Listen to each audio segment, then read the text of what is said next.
Donc je vais, pardon, je vais maintenant donner la parole au commandant Mamadi Doumbouya, qui va nous parler des regards croisés et poursuivre un petit peu la réflexion que nous a présentée Pascal en nous donnant sa perception d'officier guinéen qui reçoit dans son armée des officiers d'armées étrangères.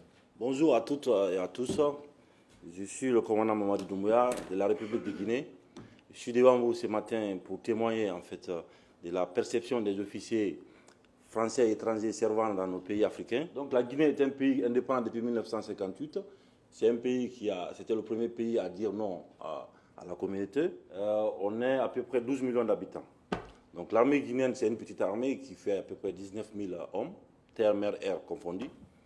Donc je vais d'abord, avant de vous expliquer, de rentrer dedans dans le but du sujet, c'est-à-dire la perception, je tenais quand même à préciser que ce témoignage, en fait, était pour moi un avis partagé parce qu'avant de préparer ce témoignage, j'ai d'abord consulté mes camarades africains. Je peux dire franchement que les Français qui partent en Afrique, chez nous, c'est des gens qui sont compétents en matière, qui connaissent leur travail et qui le font très très bien.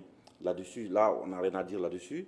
Mais comme ils font très bien leur travail et qu'ils ont la confiance de nos gouvernants, c'est-à-dire souvent nos politiques, nos politiques ont plus confiance aux militaires blancs qu'à nous-mêmes. Et ce qui devient un peu frustrant pour nous, et on se dit, mais pourquoi faire confiance à ces gens-là et pourquoi pas nous?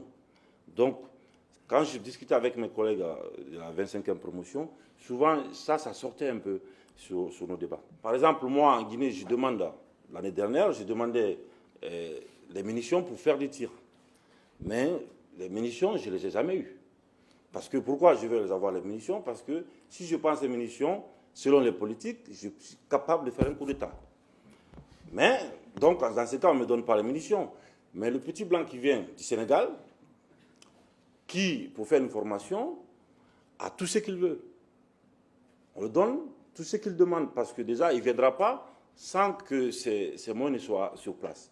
Donc quand il viendra, il aura tout ce qu'il veut, alors que moi, je ne peux pas avoir, parce que les politiques ont peur à ce qu'on fasse un coup d'État. Voilà. Oui, vraiment. Ok, Mamadou.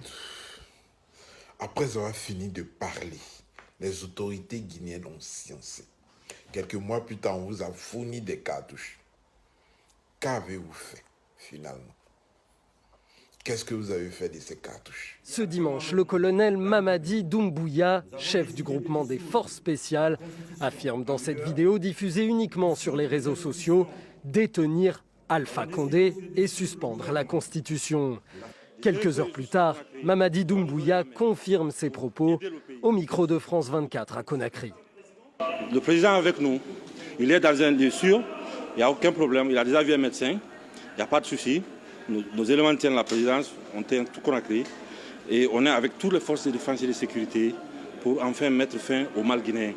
Dans l'après-midi, un porte-parole des forces spéciales s'est exprimé à la télévision guinéenne et a confirmé lui aussi ses propos. Vous voyez maintenant pourquoi aucune autorité guinéenne n'a confiance aux militaires.